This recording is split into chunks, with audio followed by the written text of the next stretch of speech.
Hallelujah. අපි නික්මයාම පොතට යනවා. අපි නික්මයාම පොතට යනවා. නික්මයාම පළවෙනි පරිච්ඡේදයේ ඔබ දෙමව්පියන් හැටියට දුව දරුවන් ඉන්න අය හැටියට ගොඩක් දේවල් දින ඉගෙන ගන්න. තේරුම් ගන්න. අපි ඒවා ඉගෙන ගන්නකොට තේරුම් ගන්නකොට ඉතාමත් අමිහිරි අමාරු කාලවල ඔබ පහසුවෙන් පසු කරන්න යනවා. පාඩම් කරන්න කියලා පොල් අරගෙන පස්සේ නෙළුවේ නෑ. මොකට වැඩක් නෑ. ඒකමත් නෑ. හලෙලූයා. නික්මයාම පළවෙනි පරිච්ඡේදයේ 8 වෙනි පදේ. ඔවුන් වාල්ව සිටීම. මේ මිසරේ ඊශ්‍රායල් සෙනග වාල්ව හිටපෙක ගැන තමයි අපි අද දවසේ බලන්න යන්නේ. අපි දන්නවා අපි දැන හෝ නොදැන යම් ආකාරයේ වහල් භාවයක් අපේ ජීවිතේට එන්න පුළුවන්. ඔබ අහුවා මෙතන හිටපු සමහර සහෝදරයන්ගේ අවුරුද්දෙන් දවස් 4යි මතක තිබුණේ. ඔබට ඒ සාහසික තේරුම් ගන්න. දැන් නම් මතක ආපු දවසක නොවැම්බර් කීයද කියලා කිව්වා. ඒ කියන්නේ නොවැම්බර් තුල මේ වෙනකම් මතකයි. ඊට කලින් අවුරුද්දේ දවස් 4ක් වගේ තමයි යාට මතක තිබුණේ. උගේ මතකේ පවා අරගෙන ගිහිල්ලා. මතකේ. හොඳ මතකයන් හැමදාම තියෙන්න ඕනේ නරක මතකේ නැතිලා යනවා හොඳයි. හැබැයි මේ දෙකම අපිට ඕන කරන ඒවා. අපි අද දවසේ බලන්න යන්නේ ඉතිහාසයේ ඊශ්‍රායල් සෙනගට ඒ වහලුන් හැටියට ජීවත් වෙලා ඉන්නකොට දෙවියන් වහන්සේ කොහොමද ඔවුන් එක්ක වැඩ කරේ කියලා. තවද යෝසෙෆ් නාඳුනන අලුත් රජෙක් මිසරයේ කෙරෙහිපත් උනේ ඔහු තමාගේ සෙනගට කතා කරන බලව ඊශ්‍රායල් පුත්‍රයන්ගේ සෙනග අපට වඩා බොහෝ වඩා බලවත්ව සිටී. හලෙලූයා. දැන් යෝසෙෆ් කියන්නේ කවුද කියලා අපි ඉස්සෙල්ලා බලමු. දැනගමු. යෝසෙෆ් කියන්නේ සහෝදර කණ්ඩායමක් අතරේ ඔවුන්ගේ ප්‍රතික්ෂේප වෙලා ඊට පස්සේ ඔව් විකුණලා ඔව් මිසරයට ගිහිල්ලා එතනින් හිරගෙදරට ගිහිල්ලා එතනින් රජගෙදරට ගිය චරිතයක්. ඒක තමයි ඔබේ කතාව. ඔව්ව දෙවියන් වහන්සේ මිසරයට යවනවා සාගතයේ එන්න කලින්. දැන් එනවනේ එල් නිනෝ. එල් නීනෝ එනවා කියලා කියනවා. වතුර නැති වෙයි අරව නැති වෙයි මේවා නැති වෙයි කියලා කියනවනේ නේද? කියනව නේද? මේක ඒ යුගයේ ආවේ ඒ වගේ එකක්. ඒ කියන්නේ කෑම බීම ඉතුරු කරගත්තේ නැත්නම් අවුරුදු 7ක් කන්න බොන්න නැති වෙන කාලයක් එනවා. ඒ කාලයේ ප්‍රථමයෙන් යෝසෙෆ්ව යවලා එතන ප්‍රධාන තනතුරක් දීලා එයාගේ සහෝදරයන්ව එතනට කියනවා. සමහර වෙලාවට අපිට තේරෙන්නේ නැහැ ඔබගේ දරුවා, ඔබගේ පුතා, ඔබගේ ස්වාමි පුරුෂයා ඇයි කලින් දෙවියන් වහන්සේ වඳුනගත්තේ කියලා. මම ඔබට කියන්නේ. ඔබගේ පවුලේ යන්න තියෙන අමාරු තත්ත්වය වෙනස් කරන්න දෙවියන් වහන්සේට සලස්වක් තියෙනවා. හලෙලූයා. අමිල මේ ස්ථානයට එනකොට තනියෙන් ආවා. නෑ මම නේද? අසමට අතර කරා. උඩට යන්න. අද ඔහුගේ මුළු පවුලටම ආර්ථික නායකත්වය උන් දෙනවා. ඔබ දන්නවද? එක්කෙනෙක්ව අරගෙන තමයි දෙවියන් වහන්සේ ඔවුන් ගමන් කරන්න දෙන්න ඒ අමාරුම වාතාවරණය වෙනස් කරන්න පාවිච්චි කරන්නේ. මෙතනට ඔබගේ පුතා ඇවිල්ලා ස්වාමීන් වහන්සේ ඇවිල්ලා. ඔබ ඊළඟට යන්න තියෙන මට්ටම දෙවියන් වහන්සේ දන්නවා. ඔබ උහරා දෙවියන් වහන්සේ වඳුන ගැනීම තුළින් වෙන්නේ ඔබගේ අමාරු කාලය ඔබ මගහැරලා යන්න යනවා. හලෙලූයා. ඒක ගොඩක් අයට තේරෙන්නේ නැහැ දෙවියන් වහන්සේ ඇයි එක මිනිහෙක් පවුලෙන් අරගෙන ඔහුට උන්වහන්සේගේ බීජ දාන්නේ කියලා.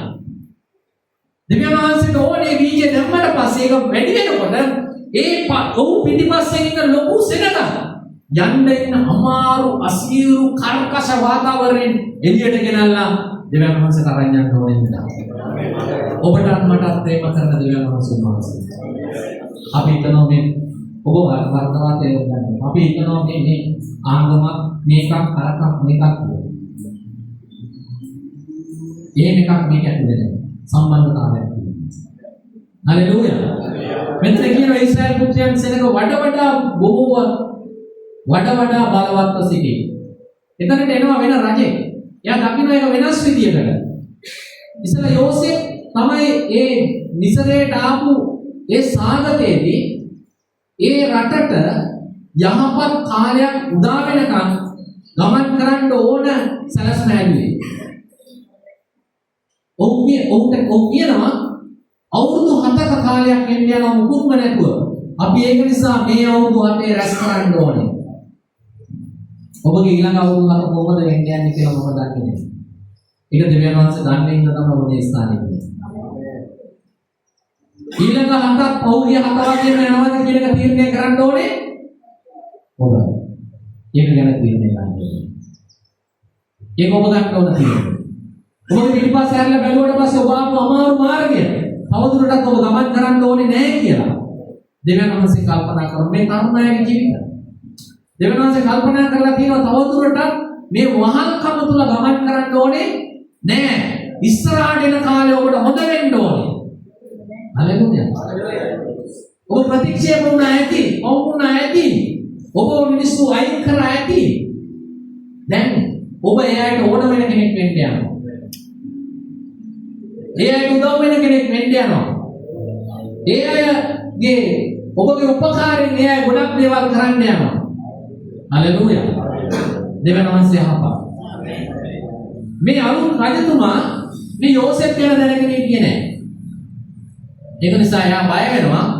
මේ මිසරේ ඉන්න මේ හේබ්‍රෙව් සෙනඟ වැඩි වෙනවා, වර්ධනය වෙනවා, ඔව් ශක්තිමත්. එයා බය වුණාට පස්සේ කොහොමද එතන බය වෙන්න ඕන කරන්නේ අපි දෙවියන් වහන්සේව දන්නේ කියලා. මේ මාරාව දෙවියන් වහන්සේව අඳුරන කෙනෙක් නෙමෙයි. ඒක නිසා ඔව් බය වෙනවා මේ සෙනඟ වෙන රටක් එක්ක යුද්ධයක් ඇති වුණොත් ඒගොල්ලන්ට එකතු වෙලා මේගොල්ලෝ එළියට යයි. ගොඩක් යක්ෂයා වහල්කමේ යන් ඉන්නකොට එහෙම තමයි. බලවත් මිනිස්සු දේවදාසයෝ ඇවිල්ලා ඔබගේ පවුල වහල්කමේ යන් ඉන්නකොට එතනට ඇවිල්ලා කතා කරනකොට සුභාරංචිය කියනකොට එයා කැමති නැහැ. ඒගොල්ලෝ බලවත්. දෙවනාංශික අනුග්‍රහයත් එක්ක ඉන්නේ. දෙවනාංශික ආලේපෙත් එක්ක ඉන්නේ. දන්නවා මේගොල්ලෝ මේ වහල්කමින් ගලවලා අරගෙන යන්න පුළුවන්කම තියෙනවා. හලෙලූයා. වහල්කමෙන් නිදහස් කරලා අරගෙන යන්න පුළුවන්කම තියෙනවා. ඔබ අහපු එක සාක්ෂියක්වත් අපේ පුළුවන්කම නෙමෙයි. ඒක සෝවීමක්. දෙවියන් වහන්සේගේ ආශ්චර්යමත් ක්‍රියාව. අර නරුවා මෙතනට ඇවිල්ලා ඔහුගේ අසනීපේ කියලා යාඥා කරාම සුව කරේ දෙවියන් වහන්සේ. මොකද සුව කරන්න තරම් වහන්සේ වුණාසේ. ඒක දෙවියන් වහන්සේගේ අතේ තියෙනවා. අපි වාචන විතරයි. හලෙලූයා. මේ රජතුමා බය වෙනවා ඒගොල්ලෝ බලවත් වෙලා ඒ වහල් කමේ ඉන්නකෙන් නිදහස් වෙලා එළියට යයි කියලා. ඔබ දන්නවද? ඔබ දෙවියන් වහන්සේ කුල යන්න නිර්ණයක් ගත්තොත් ඔබට විරුද්ධව වැඩ කරන එක වැඩි වෙන්න යනවා. මොකද ඔබ ඉන්න මට්ටම දැන් වෙනස් කරගන්න යන්නේ. ඔබ ඉන්න තත්ත්වය වෙනස් කරගන්න යන්නේ. ඔබගේ පවුලේ තත්ත්වය, ඔබගේ දරුවන්ගේ තත්ත්වය, ඔබගේ මානසික මට්ටම මේ ඔක්කොම වෙනස් වෙන්න යන්නේ. ඒක වෙනස් වෙනවා කියන්නේ ඔබ යම් මට්ටම කියලා ගියමක් වෙනවා. අද ගොඩක් අයට මේ මට්ටමට එන්න අමාරු. මේ මට්ටමට එන්න යනකොට තියෙන අභියෝග වලට මුහුණ දෙන්න බැහැ නිසා.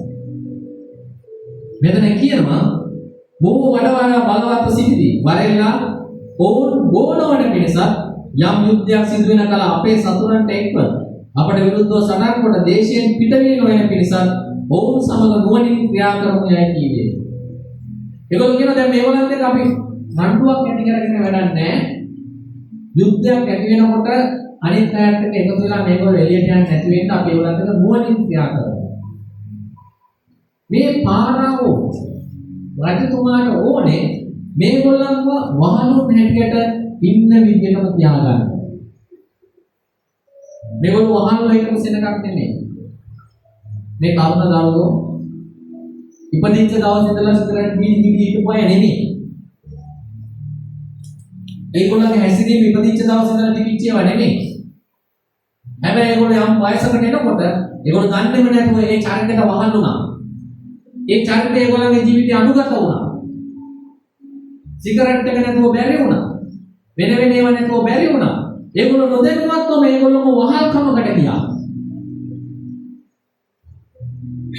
වහලේ බවට පත් වුණාට පස්සේ ලේසි නෑ නිදහස් වෙන්න. මොකද ඒ මට්ටම වෙනස් කරන්න ඔබට ඊට වැඩිය බලයක් ඕන කරනවා. හරියද? අපි හැමෝටම අපි ඉන්න මට්ටම තියෙනවා නේද? මේක වෙනස් කරගන්න බෑ අපේ හැකියාවෙන් අපේ පුළුවන්. අපිට ඊට වඩා වැඩි බලයක් ඕන කරනවා.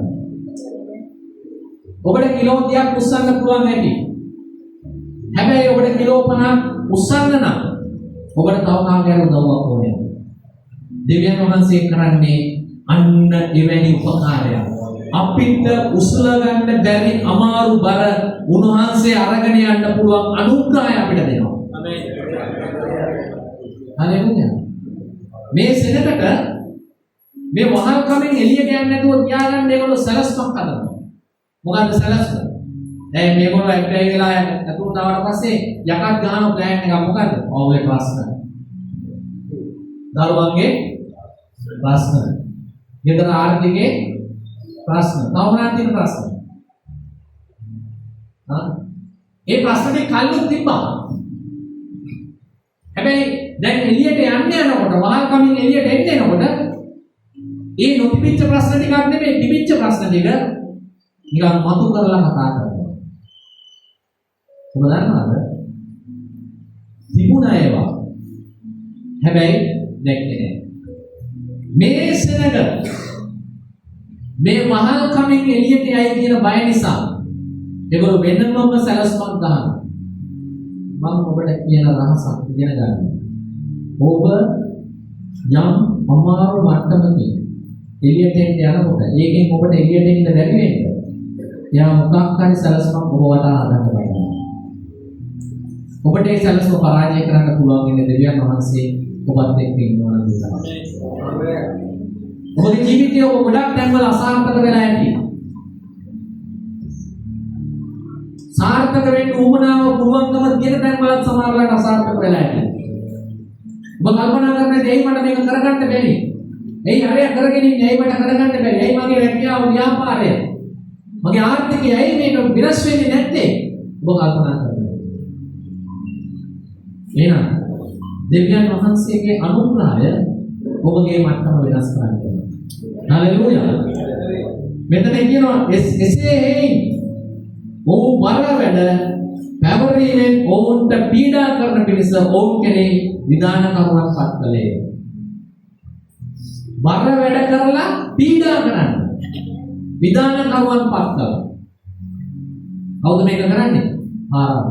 එයි බර වැඩ කරනකොට මේ වචනේ කියන වෙහෙස වෙන බර උසුලන සියල්ලනේ අමාරුවට දෙන්න මම බලන්න සහනය දෙනවා. දෙන්නේ සහනය. බර වැඩ කරනකොට එන්නේ මොකද්ද? අසහනය. මොකද්ද මේ ජීවිතේ? දැන් මන්දම ගුණ මොකද්ද මේ ජීවිතේ? දැන් ඕගොල්ලෝ සමානකට ඔයගොල්ලන්ගේ ස්වාමි පුරුෂයාගෙන් මොකද්ද බං මේ ජීවිතය කියලා අහලා නේද? මොකද්ද බං මේ ජීවිතේ මොකද්ද මේ කරන්නේ? අහලා ඉන්නේ නේද? එම අහලා ඇති සමහර වෙලාවට මෙතන ඉන්න අහලා නැති උනාට එළියේ ඉන්න සමහරකට අහලා ඇති. මොකද්ද බං මේ ජීවිතේ කියලා? නේද? ජීවිතේ පා වෙනවා. මේ පාරාව කරන්නේ මේ රජතුමා කරන්නේ සෙනඟට ජීවිතේ එපා කරන අසහනකාරී තත්ත්වයකට تعلق කරන ඇයි? අසහනකාරී තත්ත්වයක ඉන්නකොට ඒගොල්ලන්ට ගොඩක් දේවල් කල්පනා කරන්න බෑ. ඒ පීඩාව ඇතුලේ විතරයි යන්නේ. ඒගොල්ලන්ට කණ එක ගැන කල්පනා කරන්න බෑ. අන්තිම එක ගැන කල්පනා කරන්න බෑ. වෙන අඩුපාඩුකම් ගැන කල්පනා කරන්න බෑ. ඕගොල්ලන්ට මේ අත්දැකීම් නැති ඕගොල්ලන්ගේ ගෙදර කවුරු හරි මන්දරේ පාවිච්චි කරන කෙනෙක් ඉන්නවා. එයා ඕගොල්ලෝගේ මොන තත්ත්වයක්වත් කවදාවත් කල්පනා කරලා නැහැ. අම්මා මලාගෙවත් මම ගිලෙන් නැහැ කියන්නේ. ඒක තමයි තත්ත්වය. ඇයි ඒක තමයි තත්ත්වය. මේ පීඩාව තුළ කිරීම තුළ එයාට තව දෙයක් ඉඳන්න පුළුවන් කමක් නැති වෙනවා. එයා ඒකටම යට වෙලා යනවා. මේ කරන්නේ මේ සෙනග එළියට යයි කියලා බයයි පීඩාව වැඩි කරනවා. ඒකට විධාන කරුවන් පත් කරනවා. කවුද විධාන කරුවන්? බොන්න විද්‍යාවම නැතුව ඒකට යාළුවෝ හොයාගෙන. පාරේ කියලා සල්ලි අවුලනවා. ගෙදරට අමතක වෙලා සල්ලි කියලා යනවා. මොකක් හරි විදියකින් මොකද වෙන්නේ? ඒගොල්ලන්ගේ ජීවිතේ ඒකටම තල්ලු වෙන්න ඕන කරන සැලැස්ම හැදෙනවා. ඒකටම තල්ලු වෙනවා. මේ සෙනඟට පීඩා කරන්න නිදාන කරුවන් පත් කරනවා. ඒ කියන්නේ ඒගොල්ලෝ කරන්නේ එක දෙයයි පීඩාව. යන් ජීවිතේ එපා කරනවා. ඔබගේ ගෙදර මත්ද්‍රව්‍ය බොන කෙනෙක් හිටියා නම් එයාගේ පීඩාව නිසා මොකද එයා පීඩාවට ලක් කරනවා ඊට පස්සේ මේක ආත්මික දෙයක්. මොකද එයාගේ ගෙදර දේවල් අරන් යනවා, කෑ ගන්නවා, වරන් කරනවා, ආලපාල ප්‍රශ්න, නෑදෑයන්ට ප්‍රශ්න, මොහේ ගියත් ප්‍රශ්න, ඉතරම ප්‍රශ්න, ගේ දාලා යන්න බෑ, වාහන දාලා යන්න බෑ, ගේ නිවිට යන්න බෑ. ප්‍රශ්න ගොඩක්. යෝගලන්නේ වල නෑ. මොකද ඉලින් නෑ යෝගලන්නේ. පීඩාව මේ විධාන කරුවන් පත් කරේ ඒ සෙනඟට පීඩා කරන්න. ඔබ දන්නවද මේ පීඩාව ඒගොල්ලන්ගේ මුළු පවුලටම බලපානවා. මේ වැඩ කරන අයට තමයි මේ පීඩාව දාන්නේ. ඒ පීඩාව අරගෙන ඒගොල්ලෝ ගෙදර ගියාම ඒ ගේ ඇතුලේ පීඩාවෙන් තමයි ඉන්නේ. එපා වෙනවා. මේගොල්ලන්ට එපා කෙරුවා. මොනවා කෙරුවද? එපා කෙරුවා. ඕගොල්ලන්ට එපා වෙලා කියනවා. මේක ආර්ථික න්‍යායක්. ඔබගේ පවුලෙන් එක්කෙනෙක්ව අල්ලලා එයා හරහා ඔබගේ ආර්ථිකයට ගහනවා. ඔබගේ පවුලේ සමාදානයට ගහනවා. ප්‍රීතියට ගහනවා. ඔබගේ පවුල දියුණු වෙන එකට හරස් වෙලා ඒකට ගහනවා. මේක තින්නේ ආර්ථික න්‍යායය. එක්කෙනෙක් අල්ලන්නේ. කවුද අල්ලන්නේ? එක්කෙනෙක්. ඔබගේ පවුලේ කවුරු හරි එක්කෙනෙක් අල්ලුවා නම් දෙවියන් වහන්සේ කෙනාව තමයි මෙතනට ගෙනල්ලා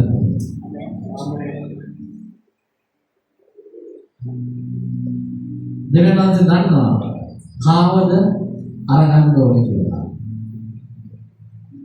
ඔබ එතනම කෙනා නන්දර දීලාව සම්පූර්ණ නැහැ.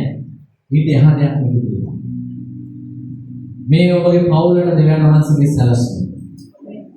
හලෙලූයා. උන්වහන්සේ හදන්නේ ඒ පීඩාකාරී වාතාවරණය දැන් ඔබගේ නිවසේ නැතුව ඇති. මොකද පීඩකයා එතනින් එළියට ගත්තා. ආවද ගත්තේ?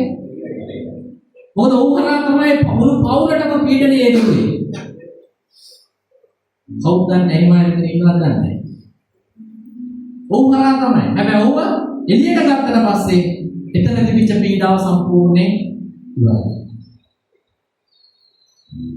හලෙලූයා. පීඩා කරන පිටස ඔවුන් කෙරෙහි විධාන කරුවන් පත් කළෝය.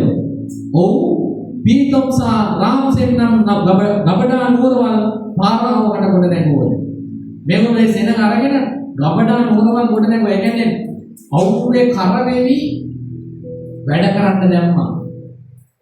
කරන්න අමාරු ලොකු නගර හදන්න ඒගොල්ලන්ව දැම්මා. ඒගොල්ලන්ට පීඩාව වැඩි කරා. මොකද ඉරිමියා තමයි වැඩ කරන්නේ. ඒගොල්ලන්ට පීඩාව වැඩි කරාට පස්සේ ඒගොල්ලන්ට ජීවිතේ මහා වෙනවා. අසහනයටපත්. ඒ අසහනය ඒගොල්ලෝ වැඩ කරලා ගෙවල් වල ගියා මේ ගෙවල් වලක් තියෙනවා. මේ රාම්සෙන් අනිත් නගර හදන ගමන් ඒගොල්ලෝ වැඩ වැඩි කරන්නේ ඒගොල්ලන්ට. නමුත් ඔවුන්ට පීඩා කරන්න ඔවුන් වඩා බෝවි වඩා පැත්තට ගියෝ. හලෙලූයා. ඒගොල්ලන්ට පීඩා කරන්න මොකද උනේ? ඒගොල්ලෝ වැඩියෙන් බෝ වුණා, වැඩියෙන් පැතුණා. ඔබ දන්නවද? දෙවියන් වහන්සේ තුල යන මිනිසෙක් නම් ඔබට පීඩාව එන්න මොකද වෙන්නේ? ඔබ වර්ධනය වෙන එක වැඩි වෙනවා. ඔබ ලෝකේ කෙනෙක් නම් ඔබ පීඩාව එන්න ඔබ වැඩිලා යනවා. පීඩාව එන්න ඔබ වැටිලා යන මේ දෙක වෙනස. දෙවියන් වහන්සේ තුල යන මිනිසයා පීඩාව එන්නෙන් වර්ධනය වෙනවා. එන්නෙන් වර්ධනය වෙනවා. ක්‍රිස්තියානි සමාවකට තියෙන තරම් පීඩා මම හිතන්නේ අපේ රටේ අනෙකුත් ආගම් වල රාජ්‍යයන් වල හැදෙනවා ක්‍රිස්තියානි රටේ පීඩාව මුල් කාලේ ඉඳලම තිබුණා. හැබැයි සමාව තාමත් තියෙනවා. එයි පීඩා කරන්න මොකද වෙන්නේ? ඒක වර්ධනය වෙනවා ව්‍යාප්ත වෙනවා. ඔබගේ ජීවිතයේ දෙවියන් වහන්සේව දන්නේ නැත්නම් ඔබට පීඩාවක් එනකොට ඔබට මොකද වෙන්නේ? ඔබ වර්ධනය වෙනවා. ඔබ අධෛර්යමත් වෙනවා. ඔබ වැටෙනවා. ඔබ කනගාටු වෙනවා. ඔබ පස්සට යනවා. හැබැයි දෙවියන් වහන්සේගේ මේ සෙනඟ ඒගොල්ලන්ට පීඩා කරන්න ඒගොල්ලෝ වර්ධනය වුණා කියනවා, ව්‍යාප්ත වුණා කියනවා. ඔබට ව්‍යාප්ත වෙන්න වර්ධනය වෙන්න පුළුවන්කම තියෙනවා පීඩා මාර්ගයේ. දෙවියන් වහන්සේ ඔබත් එක්ක ඉන්නවා. හලෙලූයා. මිස්රවරු ඊශ්‍රායල් පුත්‍රයන් නිසා වේගයටපත් අද ලෙස මේ කරන්න ඔවුන්ට සැලසුවය. ඔවුන් යදූ තද වැඩ වූ මදාම සහ ගඩොල් වැඩද කෙටේ සියලු ආකාර වැඩද ඔවුන් ලබා කෙරෙව් සියලු තද බල වැඩද කර්ම කොටගෙන ඔවුන්ගේ ජීවිත ඔවුන්ට තිත්ත කළෝය. හලෙලූයා. තිත්ත කළා. අපිට මේක බලාගන්න. මොනවා කරාද? තිත්ත කළා. මට දැන් තිත්ත වෙලා කියනවනේ. කොහොමද? මට දැන් තිත්ත වෙලා කියලා තියෙනවද? මත්නන්ද? මුත්තේ කින්නද?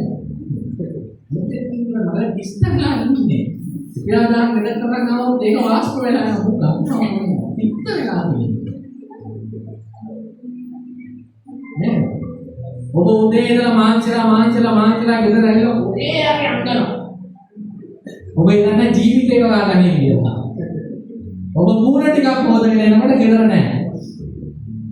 ඔව් ගිහිල්ලා කඩේට සල්ලි වෙනවා සල්ලි නැහැ. තිත්ත වෙනවා නේද? තිත්ත වෙනවා කියන්නේ මායිනේ.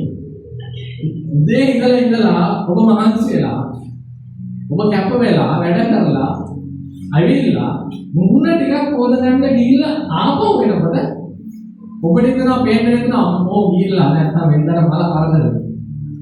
නැට බරුටින් ගේන්න ගිහිල්ලා නෑ. තිත්ත වෙන්නේ නැද්ද? ඒ වචනේ කියනවා ඒ සෙනඟට තිත්ත කරා කියලා කිව්වේ. කොහොමද තිත්ත කරේ? තව පීඩාව වෙනවා. ඔබට පීඩාව වැඩි වෙනවා නම් බය වෙන්න එපා. ඔබ හිතන්න බැහැ. ඔබේ ජීවිතේ තිත්ත වෙන්න කලින් ස්වාමීන් වහන්සේ යහපත් බව රස බලාගෙන ගන්නවා. හලෙලූයා. හලෙලූයා. මෙතන කියනවා ඔවුන්ගේ ජීවිත තිත්ත කළා. කියන්නේ මගේ ජීවිතේ නම් තිත්ත වෙන්න යන්නේ නැහැ. තිත්ත වෙන දේවල් කාලා තියෙනවා. තිත්ත දේවල් කරවන්න නෑ. ඔයාට දුන්නොත් මේක පැන් රසය කන්න කියලා ගන්නවද නැද්ද? සීනි උනත් ගන්නවා මොනේ කෑල්ලක් හරි ගමු. ඔයාට දෙනවා මේක තිත්තයි කියලා. ඔයා කන්න. ඔයා කන්න. නේද? අපි එහෙමද නේද? අපි තිත්තේව කවදාවත් කන්නේ නැහැ. මොකද අපි ඒකට කැමති නැහැ. ඊළඟට වචනේ කියනවා ඒ මිනිස්සුන්ගේ ජීවිත ඒ මිනිස්සුන් තමයි දෙපා කෙරෙනවා.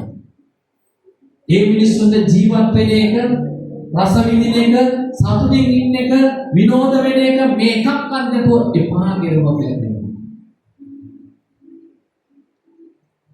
ඕල අන්තිමට කවද්ද ඔක්කොම එකතු වෙලා කෑමක් කෑවේ. ඉත්ත වෙනවා මතක් නේ මොකද නේද? නෑ. අන්තිම කවද්ද එකට වාරලා වචනයක් දෙයක් කතා කරනවා. අන්තිම කවද්ද එකට බඩුවක් කියන්නේ. අන්තිමට කවන්න පුතාට උදේවල් ගන්න කියලා විශ්වාස කරලා ඇයි මේ කඩේ ගිහින් එන්න පුතා. යෝග්‍ය නේද? තිත්ත වෙනවා. කොච්චර අමාරුවත් අසනීපෙන් කඩේ යන්න වෙන්නේ ඔබටම තමයි.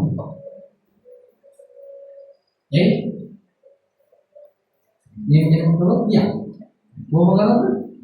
පුතා මට පැනඩෝල් ටිකක් ගේන්න කිව්වොත් කියන්නේ. දාපලයක් නෙමොත් දාගන්න මොකද?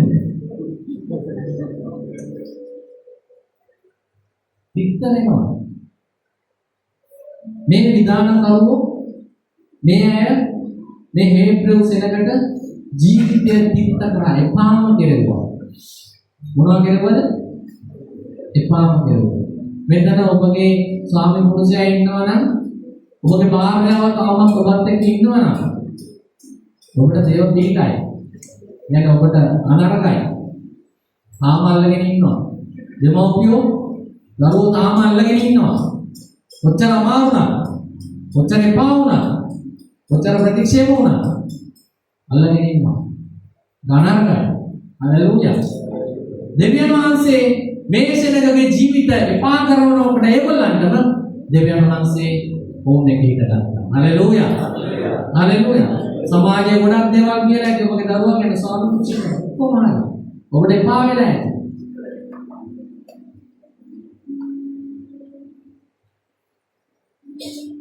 මම අපේ පුතාගේ ඉස්කෝලේ යන එක අන්තිම අවුරුද්ද තමයි නතරන්නේ මේ. මොකද ටීචර්ස්ලා ළඟ හැමෝලම යනවා. මොකද දින මේ විභාගේ මේක බලලා ඔන්නත් කියනවා මේ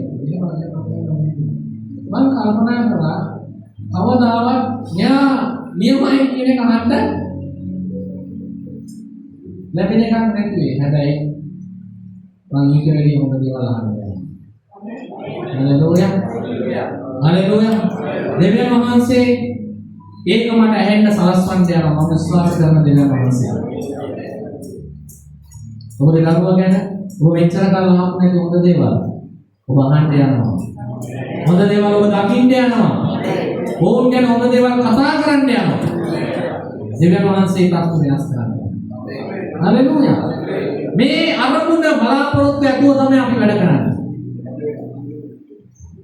ඒක අපිට ඇහෙන්න යනවා.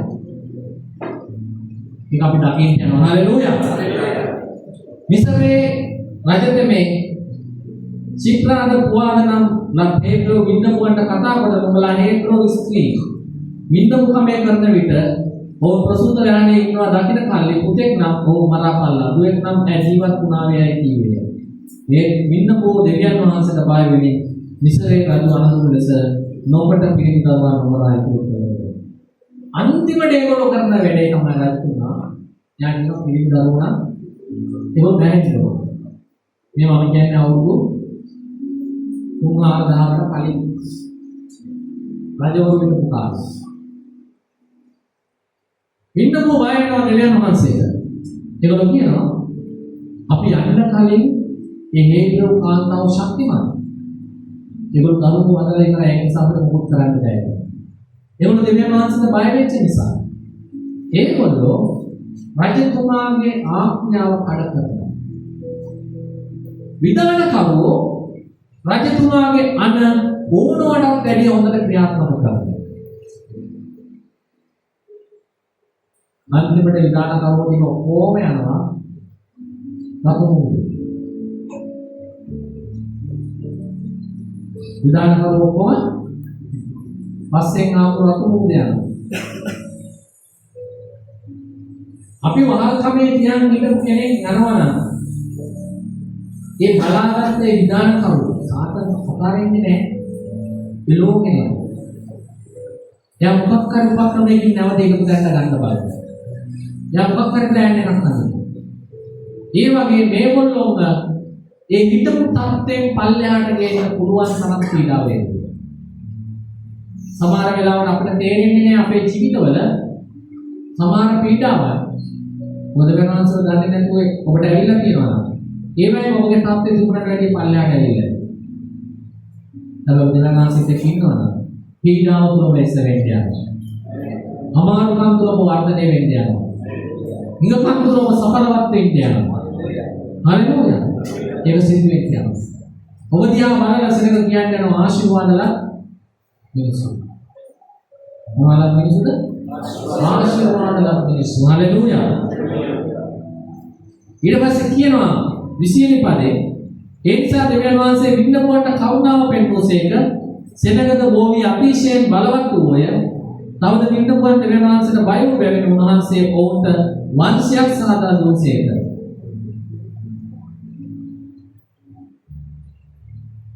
දෙවියන් වහන්සේගේ අන්ත ආපු නිසා දෙවියන් වහන්සේ වින්නපුවන්ට වංශයක් දුන්නා. විධාන කවෝ නෑ. සමහර වෙලාවට අපේ ජීවිතවල අපිට තේරෙන්නේ ඇයි මේ පීඩාව වෙන්නේ කියලා. මේ අයට මෙච්චර බර වැඩ එදුවේ ඇයි කියලා ඒගොල්ලෝ දන්නේ නැහැ. ඒගොල්ලෝ කල්පනා කරන්නේ මොකක්ද අපි කරපු වැරද්ද. සමහර ඒගොල්ලෝ කියනවා මොන පවක් කරලා ගන්නද. මෙච්චර තරමලා.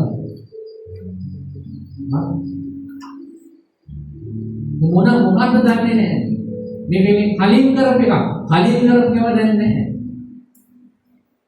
දැන් ඒක වෙනස් කරගන්න පුළුවන්. දැන් ඒක වෙනස් කරගන්න අපේ කේන්දරය මෙහෙම කියලා තියෙනවා.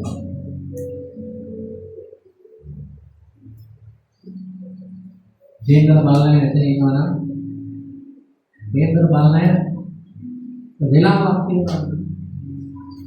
වෙලාවක්. ඒක හදන්නේ දොස්තර කියන වෙලාව තමයි. මොකද වෙලාව? දොස්තර තමයි කියන්නේ 2:59 කියලා. හැබැයි ඔබට කේන්දරයක් හදන්න ඔබ මව්කුසට ආපු වෙලාව. ඒ වෙලාවට කේන්දරයක් හදන්න පුළුවන් නම් ඔබ ඒකට හදලා බලන්න. මොකද ඔබ මව්කුසට ආපු දවස් ඉඳලා ඔබ වර්ධනය වෙනවා.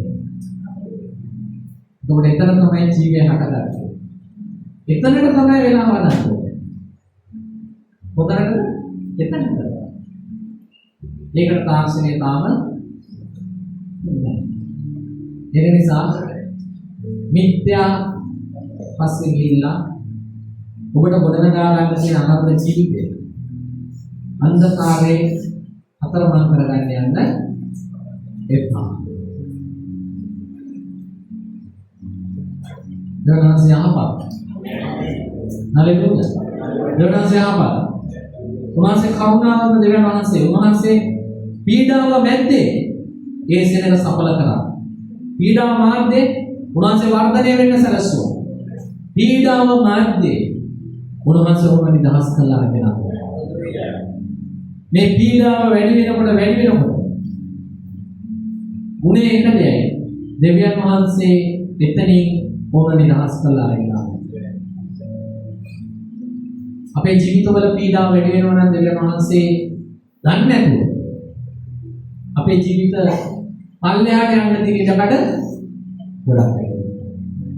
හැබැයි ඔබ දෙවියන් වහන්සේට දැනගෙන ඉන්නවා නම් ඔව් පීඩාව වෙනකොට සතුටු වෙන්න ඔබ වර්ධනය වෙන්න යනවා. දෙවියන් වහන්සේ ඔබට උපකාර කරන්න යනවා. දෙවියන් වහන්සේ ඔබේ මට්ටම වෙනස් කරන්න යනවා. දෙවියන් වහන්සේ ඔබේ තත්ත්වය වෙනස් කරන්න යනවා. පීඩකයා කොයිතරම් පීඩනයේ දුවත් ඔබේ පීඩාව උසලගෙන යන්න පුළුවන් අනුග්‍රහය දෙවියන් වහන්සේ ලබා ගන්නවා. හalleluya. හalleluya. අපිට කොයිතරම් පීඩාවක් තිබුණා. ඒ පීඩාව දෙවියන් වහන්සේගේ අනුග්‍රහයෙන් අපි ඉස්සරහට අරගෙන යනවා. හalleluya. මේක වර්ධනය කරන වර්ධනය වෙන ලකුණු තමයි ඔබට දෙවියන් වහන්සේ තුළ පීඩාව ලැබෙනවා. මොන ලකුණුද? වර්ධනය වෙන්න යන්නේ. පිටිදෙන්න යන්නේ. ඔබ ගැන අනිත් අය කතා කරනවා නම් හොඳයි. ඇයි? ඔබ අවදන්නේ හැමෝම ගැන හැමෝම කතා කරන්නේ. ඇයි? ඒගොල්ලෝ කැපී පෙනෙන චරිත නෙමෙයි. අර පොරවල් කියන්නේ කවුද? පොරවල් ගැන තමයි කතා කරන්නේ. හැමෝම ගැන මිනිස්සු කතා කරන්නේ නැහැ. ඔබ මිනිස්සුන්ගේ අවධානයට ලක් වෙලා තියෙනවා නම් එනවා මම කියා ගන්නනේ. ඔබ කැපිලා පේනවා. සතුට වෙන්න. දෙවියන් වහන්සේ ඔබ තව මතු කරන්න යනවා. තව මතු කරන්න යනවා. තව පාවිච්චි කරන්න යනවා. තව ඉස්සරහට ගෙනියන්න යනවා. තව වර්ධනය දෙන්න යනවා. හලෙලූයා. දෙවියන් වහන්සේ ඔබගේ ජීවිතේ යහපත් කමින් කරවන්න. හලෙලූයා. අපතම කෙනෙක් වහන්සේ ඉදිරියේ නැගී සිටිනවා. දෙවියන්ගේ සාක්ෂි කාලයක් එක්ක වැඩි කාලයක් ගියා.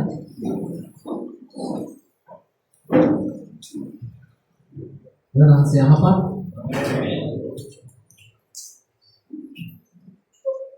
යෝසෙෆ් මිස්රයට කරපු